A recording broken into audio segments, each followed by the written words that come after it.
ये जो हमें महाभागवतों के पावन चरित्र श्रवण करने का सौभाग्य मिला है, ये हमारे किसी पुण्य बल से नहीं है। श्रीधाम वृंदावन में पधारना, यहाँ की रज का स्पर्श होना, यहाँ के साक्षात भगवत स्वरूपों का दर्शन करना और वैष्णवों की सभा में बैठकर भक्त भगवान प्रिया प्रीतम की चर्चा सुनना, ये केवल कृपा से प्राप्त होता है। इसमें हमारा पुण्य बल काम नहीं करता है। जिनको वृंदा विपिन है, कृपा तिन्हि की होए, वृंदावन में तबहि तो रहन पाए है सोए। अगर एक मिनट भी वृंदावन में आप बैठे हुए हैं तो हमारी महारानी लाडली जी की कृपा से बैठे हैं। मन से भी आप वृंदावन नहीं सोच सकते, शरीर से आने की तो बात जाने दो। श्री राधिका कृपा बिन सबके मनन अगम में। अब इसका लाभ लिया जाए। जो हमें प्यारी जू की कृपा से अद्भुत अद्भुत ये सौभाग्य मिला है, हम अपने जीवन को अब सार्थक कर लें।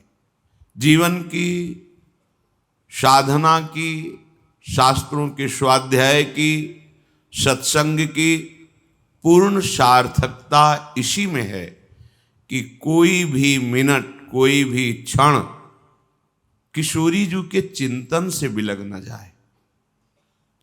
ना काहू सो बोलिबो, ना कोई व्यवहार, अपनी कुंवरी किशोरी को जियत निहार निहार। ये सब का सार बात है। सब तत्वों के परम तत्व श्री कृष्णचंद्र जी और श्री कृष्णचंद्र जी के हृदय का परम प्रेम तत्व सांद्रानंद घन प्रेम मूर्ति किशोरी हमारी श्री स्वामिनी जी, प्रिया जी, लाडली जी। हमारे हृदय में एकमात्र इनके चरणों का आश्रय और इनका चिंतन, बस सब बात बन गई। हमारा हृदय यदि प्रभु से नहीं जुड़ा, प्रियालाल से नहीं जुड़ा, तो हमारा सत्संग सुनना विशेष लाभदायक नहीं, वृंदावन धाम आना विशेष लाभदायक नहीं। हमारी महत्व बुद्धि प्रभु में हो जाए, उनके नाम में हो जाए, उनके रूप में, लीला में, धाम में, तो हमारा सब सार्थक हुआ। अगर रुपया में, शरीर भोग में, मान प्रतिष्ठा में, पद प्रतिष्ठा में, वाहवाही में हमारा मन राजी है, महत्व बुद्धि है, तो हाथ कुछ नहीं लगा। ये सब माया का इंद्रजाल है, ये सत्य नहीं है। जब आप सत्य को जान जाएंगे तब आपको ये बात समझ में आएगी कि एकमात्र प्रभु के सिवा कुछ है ही नहीं। किसकी वाहवाही, किसकी प्रणाम नमस्कार, किसकी यश प्रतिष्ठा, किसके शरीर का भोग, कौन सी भोग सामग्री सुख में, कौन से बुद्धि के कोने में धन का महत्व बैठा है। जो करो उसमें धन प्राप्त हो। क्या करोगे? क्या करोगे? इस धन से क्या करोगे? इंद्रियों को भोगों में लगाओगे, भोग सामग्री एकत्रित करोगे, कभी तृप्त होने वाली नहीं। फिर वही निराशा, फिर वही नाना प्रकार की तृष्णा। इसलिए जीवन का परम लाभ महापुरुषों के, संतों के, शास्त्रों के वचनों का सार बात, बिसरी हो ना बिसारी हो, यही दान मोहि देव, श्री हरिवंश के लाडले मोहि अपने कर लो। हे राधा वल्लभ लाल, मैं कभी आपको भूलूं नहीं। बहुत से विद्वान ब्राह्मणों को वसुदेव जी ने सत्संग पर्वत पर भेजा। वस्त्र, आभूषण, बहुत सी भोजन सामग्री, और कहा कि आप जा करके उनके संस्कार कीजिए उनके कुल के अनुरूप। ब्राह्मणों ने जाकर के वहां जब महाराज पांडु के सामने बात रखी तो कुंती और माद्री बहुत प्रसन्न हुए और मन से ही वसुदेव जी को प्रणाम किया। गर्भाधान से लेकर चूड़ाकरण, उपनयन संस्कार, ये सब ब्राह्मणों ने मंत्रों के द्वारा कराया उनमें श्रेष्ठ पुरोहित श्री कश्यप जी थे। यशस्वी पांडव चूड़ाकरण, उपनयन, यज्ञोपवीत संस्कार, उपाकर्म, वेदाध्ययन, इन सब में उन ब्राह्मणों ने इनको पारंगत किया।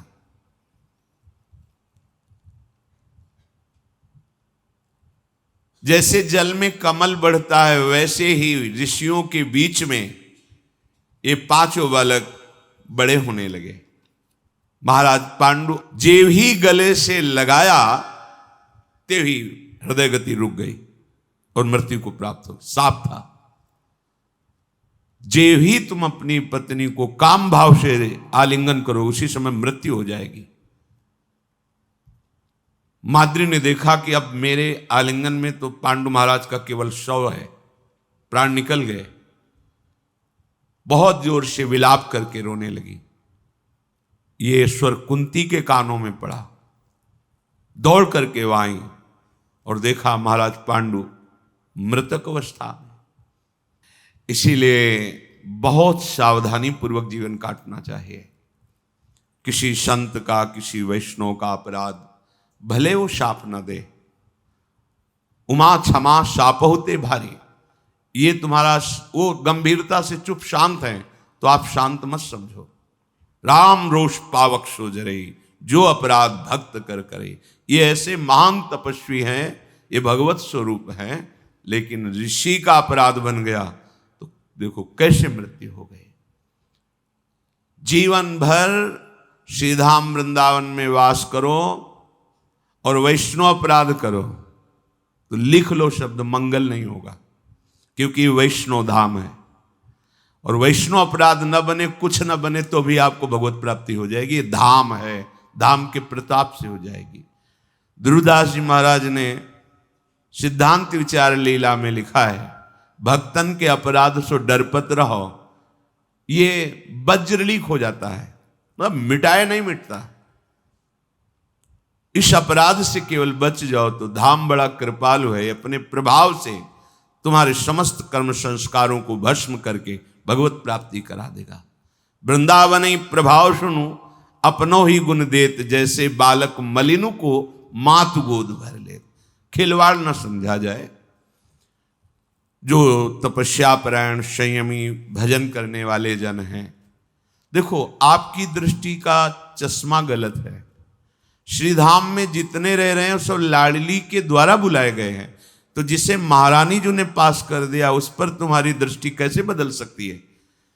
तुम गुण दोष देख रहे हो, लेकिन ये नहीं देख रहे कि इनको लाडली जो कितना प्यार किए हैं, संपूर्ण सृष्टि से हटाकर अपने महल में रख रही। तो कृपा लाडली जी की जब है तो हमारा अधिकार कैसे बनता है किसी वृंदावनवासी वैष्णव या ब्रजवासी पर दोष दर्शन का। नहीं नहीं, हम दोष के आगार हैं, हम कैसे दूसरों का दोष देख सकते हैं। इस भाव से रहे। तृणते नीच अपन पो का है, वृंदावन इह विधि बसे तज के सब अभिमान। तृणते नीचो आपको जाने सोई जान, तभी लाभ प्राप्त हो पाता है। इस प्रकार सलाह करके देवतुल्य उदार चेता सिद्ध महर्षियों ने हस्तिनापुर जाने का विचार किया। माद्री और पांडु की अस्थियों को ले लिया, पांचों पांडवों को और कुंती जी को। अपने दिव्य तपोबल से हस्तिनापुर के बाहर तत्काल पहुंचा दिया और समस्त ब्रह्म ऋषि साथ में। द्वारपालों द्वारा सूचना पहुंचाई तो संपूर्ण नगर के नर नारी महाराज पांडु के पुत्र पधारे हैं, सब दर्शन करने के लिए आए। हे कुरुनंदन भीष्म, ये पुत्र पांडवों के हैं। मैं साक्षी हूं, समस्त ऋषि इस बात के साक्षी हैं। विषय भोगों का परित्याग करके ये बाल्यावस्था से ब्रह्मचर्य का पालन करते हुए ऋषियों के समान तेजस्वी महान धर्मात्मा और अद्वितीय बल वाले पुत्र हैं। हम सब सत्संग निवासी जितने भी ऋषि हैं इनको पुत्र की तरह मानते हैं। महाराज पांडु ने हम सबको अपनी सेवा से प्रसन्न कर लिया है। ये धर्मराज के द्वारा प्रकट हुआ बड़ा युधिष्ठिर है। वायु के समान पवन पुत्र ये भीम महाबली है। इंद्र के समान ये धनंजय अर्जुन सबसे बड़ा धनुर्धारी। और रूप में और बल में नकुल सहदेव बहुत ही सुंदर अश्विनी कुमारों से प्रकट हुए। इनका नाम जो नकुल सहदेव है। अनंत तेज संपन्न ये पांडु कुमार हम आपको समर्पित करते हैं। किसी भी तरह से इनको कोई कष्ट नहीं होना चाहिए। भीष्म जी, आप जानते हैं समस्त धर्मों को, और आप ये भी जानते हैं कि धृतराष्ट्र के मन में क्या चल रहा और कौरवों के मन में, जो 100 भाई हैं। आपको बताना नहीं है, आप पांडवों की रक्षा करना। बाल क्रीड़ा जब वो कौरवजन पांडवों के साथ करते तो जैसे किसी दूर वस्तु छूने की बात है, तो सबको रौंदते हुए भीम बढ़ते और उस वस्तु को छूते। ये देखकर दुर्योधन, दुशासन आदि जल जाते कि सबसे बड़ा बलवान पांडवों में भीम है। एक दिन ये वृक्ष में चढ़ने और उतरने वाला खेल खेल रहे थे। छूना है, वो वृक्ष में इस डाल से इस डाल, तो बड़े विशाल वृक्ष होते, जैसे बट वृक्ष बहुत बड़े, 100 ऊपर चढ़ गए। पांडवों को छूने का क्रम, तो भीम ने नीचे से एक लात मारी, वृक्ष पे 100 फल की तरह नीचे आ गए। किसी का मस्तक, किसी का कंधा, किसी के ये सब घाव हुए। सब जाके वहां धृतराष्ट्र से कहते कि आज भीम ने ऐसे सबको पीटा, सबके धृतराष्ट्र जल जाते, क्या उपाय किया जाए। इसके आगे तो मेरी चलने वाली नहीं बालकों की, फिर ये चक्रवर्ती सम्राट पद पर दुर्योधन कैसे बैठ सकता है। जैसे किसी दिन जल क्रीड़ा कर रहे हैं पांडव कौरव, तो भीम डुबकी लगाते, किसी पैर पकड़ा काफी देर नीचे रोक लेते, उसके प्राण निकलने को होते छोड़ देते, तब वो सांस ले पाता, तब वो बोलते भैया ये मार डालेगा भीम। ऐसा जैसे कबड्डी खेल रहे हैं तो ये उधर कबड्डी बोलने जाते और 10 इधर पकड़े, दुर्योधन आदि को 10 इधर पकड़े, 100 हैं भाई, और ऐसे खोपड़ी लड़ाते उनकी और चले जाते, कोई पकड़ ही ना पाता। कौरवों ने देखा कि इससे ना कुश्ती में कोई जीत सकता है, ना खिलवाड़ में जीत सकता है, तो फिर युद्ध में कैसे कोई जीत पाएगा। इसकी बराबरी नहीं कर, हम 100 मिलकर इसकी बराबरी नहीं कर सकते भीमसेन की। प्रमाण कोटि तीर्थ गंगा जी के किनारे दुर्योधन ने सारा आयोजन करवाया। रसोइये को अपने पक्ष में करके, जो बहुत कुशल था, खाने पीने की बहुत सी सामग्री, भक्ष भोज्य पेय चोष्य ले, ये सब पदार्थ तैयार करवाए। जब सारी तैयारी हो गई तो खोटी बुद्धि वाले दुर्योधन ने सैकड़ों आदमी मर जाएं ऐसा भयंकर कालकूट विष एक कड़ाह भर खीर बनवाई और उसमें डलवा दिया। तो जहां उनके भाई पा रहे थे, उनको 4 को बैठ के पवाया और भीम से कहा कि भैया तुम्हारे लिए अलग व्यवस्था है। दिखाया कड़ाह के कड़ाह खीर। अभी नवकिशोर अवस्था ही है, अब ऐसे सुंदर खीर ही खीर परोसी, कड़ाह सामने रख दिया गया। पूरी खीर कालकूट विष से परी हुई, भयंकर, मतलब शास्त्रों आदमी मर जाए। पूरी खीर समाप्त की, फिर कहा चलो जल क्रीड़ा की जाए। गए तो गंगा किनारे तक, पर इतना नशा चढ़ा जहर का, तो उन्होंने कहा युधिष्ठिर जी से कि मेरा विश्राम करने का मन होता है। हाँ ठीक है, आप विश्राम। खूब जल क्रीड़ा पांडवों को रोने की। दुर्योधन ने आदमी लगा रखे थे, बोले विष का प्रभाव अंग अंग पे चढ़ गया है और वो निश्चेष्ट हो चुका है। दुर्योधन खेल में अपने को निकाल कर, कोई जान नहीं पाया, गया मोटी मोटी लताएं उनसे बांध दिया भीम को, और लपेट कर लताओं में, जैसे बेल होती ना, बेल की रस्सी जैसे, खूब लपेट करके और एकांत स्थान में ऊपर से जाकर गंगा जी में छोड़ दिया कि अब मर ही जाएगा। भीमसेन गंगा जी में धंसते चले जा रहे हैं और वो नागलोक में पहुंच गए। भगवान जिसकी रक्षा करते हैं उसे कोई मार नहीं सकता। जे ही नागलोक में कुमार भीम का शरीर गया तो सैकड़ों सांप दब गए, सब काटने लगे। भयंकर विष वाले सर्पों ने भीमसेन को डसा, इससे मंगल हो गया। जो स्थावर विष, जो कालकूट, वो जंगम विष जब सर्पों ने काटा तो नष्ट हो गया। विष को नष्ट कर एकदम स्वस्थ हो गए, चेतना जागृत हो गई। एक बार महाराज शांतनु गंगा किनारे विचरण कर रहे थे तो दो बच्चों की रोने की आवाज आई। वहां देखा तो सरकंडे के वन में दो नवजात शिशु थे, एक काला मृगशर्म और धनुष और तूणीर रखा हुआ था।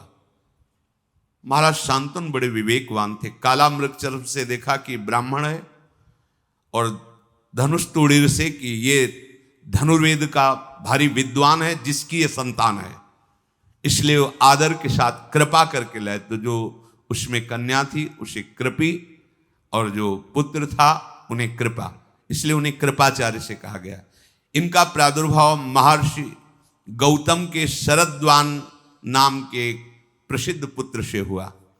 इस शरद्वान बहुत ही धनुर्वेद में आगे बढ़े हुए महात्मा थे और महान तपस्वी, वेदाध्ययन परायण थे और ब्रह्मचर्य व्रत में रहे थे।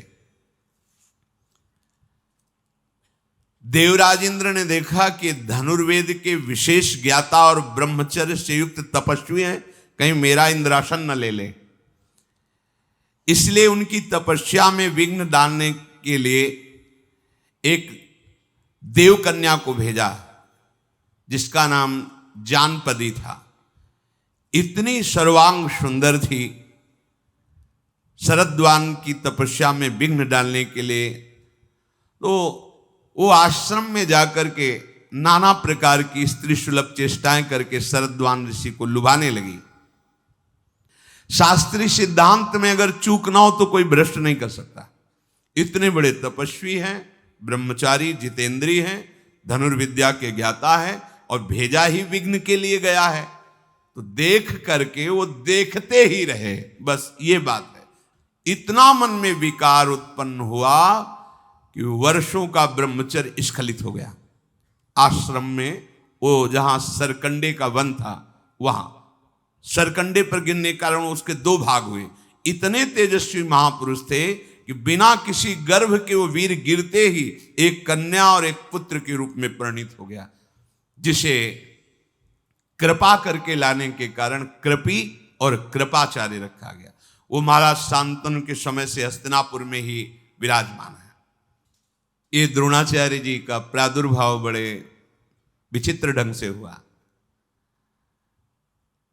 भगवान के स्वरूप ही हैं भरद्वाज जी ऋषि, बड़े महामहिम हैं। ये सदैव भजन में और कठोर व्रतों का पालन करने में तपस्या परायण थे।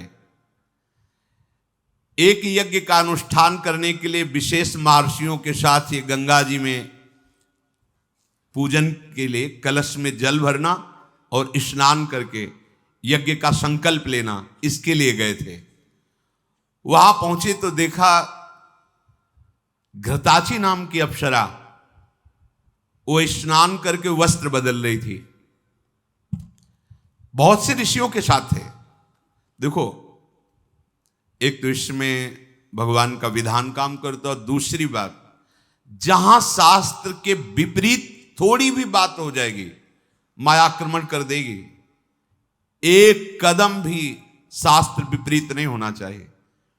अच्छा, इन महापुरुषों के पास इसलिए कि इनके पास ताप, भजन, संयम, जितेंद्रियता। अब वो देवराजेंद्र को डर लगता है कि अगर कोई यज्ञ पूर्ण हुई, अगर कोई तपस्या पूर्ण हुई तो मेरे पद पे आके बैठ जाएगा। वो सदैव डरते रहते हैं, अपनी कुर्सी न चली जाए इस बात के लिए डरते। देवराज किसी व्यक्ति का नाम नहीं है, एक पद का नाम है। त्रिभुवनपति देवराज पद है, जो उसके अधिकार के अनुसार आ जाएगा वो पदाधिकारी बन जाएगा। पहले से ही भेजी गई थी घृताची नाम की अप्सरा। सब ऋषियों ने तो जो साथ थे भरद्वाज जी के साथ, दृष्टि नीचे कर ली, पर विधान था इसलिए भरद्वाज जी की दृष्टि ऐसा स्वरूप देखा वस्त्र बदलते हुए, अपने मन को समझा नहीं पाए, पर एक कदम आगे नहीं बढ़े, अप्सराशक्त करके अंतर ध्यान हो गई।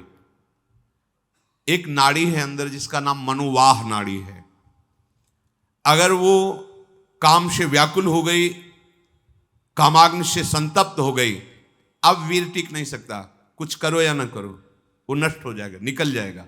ऐसा ही हुआ, गंगा के किनारे ही इनका वीर स्खलित हुआ। तो ये ब्रह्म ऋषि जो कलश ले गए थे जल रखने के लिए, उसी कलश में उस वीर को रखा, क्योंकि बहुत बड़े महापुरुष का वीर है।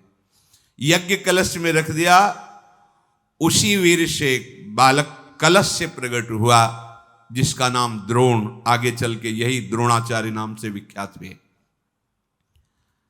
हमारे एक मित्र हैं महाराज द्रुपद, समस्त ऋषियों से कहा उनके पास चलते। उन्होंने कहा था शपथ खा के कि जब मैं राजा बनूंगा तुम्हारी जो भी आवश्यकता होगी मैं पूर्ण करूंगा।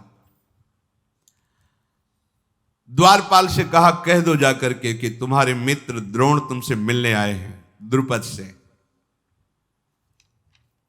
द्वारपाल ने कहा कोई मित्र द्रोण नाम का है, वो आपसे मिलना चाहता है, वलकल वस्त्र पहने हुए हैं, बहुत से भिक्षुक सन्यासी उनके साथ हैं। ब्राह्मणों को रोका नहीं जाता था। इतना कहते कहते पहुंच गए द्रोणाचार्य। द्रोणाचार्य जी ने कहा मित्र पहचाना, मैं द्रोण आपका मित्र। को नरस जन्मा जगमाही प्रभुता पाही, जाहि बड़े बड़े मंत्री बैठे हुए हैं और राज सिंहासन पर द्रुपद बैठे हुए हैं, और जमीन में वलकल की लंगोटी लगाए हुए बड़ी बड़ी जटाएं धारण की हुई ऋषियों के बीच में द्रोणाचार्य जी मलिन वेश, भवें चढ़ाकर क्रोध दृष्टि करके कहा तू मेरा मित्र हो सकता है? कब तेरे को मित्र बनाया? पूरी सभा में हंसी। ये देखो मेरा मित्र आया है। अंतर है यही द्वारिकाधीश और सुदामा। सुदामा भाग पड़े भगवान और जाकर के कैसे, ये अंतर है। राजमद स्वीकार की हुई द्रुपद ने हंसी उड़ा दी द्रोणा। ए देखो ये हमारे दोस्त आए, मित्र आए, सब ठहाका मारकर। द्रोणाचार्य जी ने कहा ऐसा कैसे हो सकता है? हाँ राजमद हो सकता है, राजमद। को नर अस जन्मा जगमाही प्रभुता पाहि जाय मन। उन्होंने कहा द्रुपद मैं तुम्हारा मित्र हूं, सखा हूं, तुमने कसम खाई थी गुरु आश्रम में, याद है? सम्मान से बोलो, केवल द्रुपद नहीं, महाराज द्रुपद बोलो। ऐसे कैसे? तुम्हें ज्ञान नहीं शास्त्रों का? मूढ़, तुम हम जैसे राजाओं के मित्र बनने योग्य हो? भिक्षुक कहीं का मेरे से मित्रता करना की बात करता है। मित्रता राजा राजाओं से की होती है।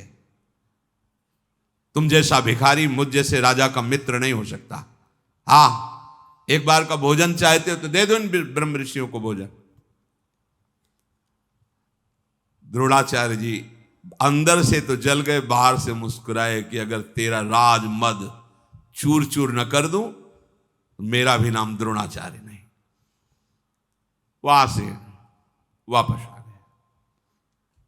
एक दिन पांडव और कौरव गुल्ली डंडा खेल रहे थे, तो उनकी गुल्ली कुएं में चली गई। द्रोणाचार्य जी बाहर बैठे भगवत चिंतन कर रहे थे।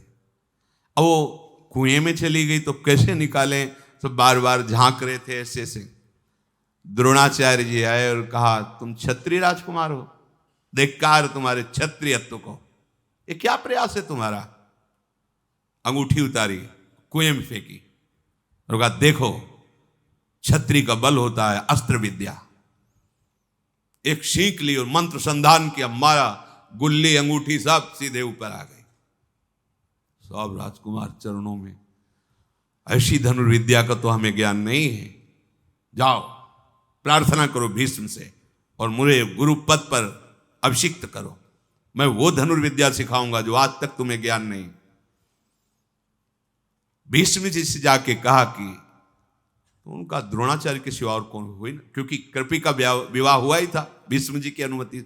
उनका इतने बड़े धनुर्धर तो द्रोणाचार्य जी है। आए तो देखा द्रोणाचार्य जी वहां विराजमान हैं।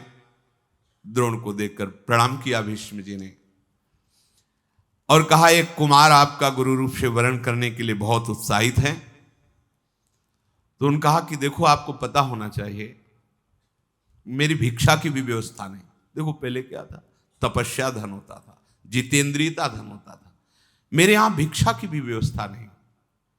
मैं कृपाचार्य जी के यहां इसीलिए रह रहा था कि मैं किसी भी तरह आपको अपनी बात बता सकूं। क्या आप जैसे धर्मात्मा राजाओं के होने पर भी हम जैसे ऋषियों को भूखों मरना पड़ेगा? भीष्म जी ने कहा, यह राज्य आपका, आज से हस्तिनापुर पर कोई भी शासन करे पर वो आपकी अनुमति से होगा। ये मैं आपको स्वीकार, आचार्य पद पर आपको स्वीकार करता हूं। द्रोण ने जो जो बात कही थी वो सब स्वीकार कर ली गई। मैं कभी अपनी प्रतिज्ञा से च्युत नहीं होता, द्रोणाचार्य जी ने कहा। समस्त धनुर्विद्या का ज्ञान में जो अधिकारी राजकुमार है उसको दूंगा। समय हो गया, शेष चर्चा। श्री राधा वल्लभ लाल की।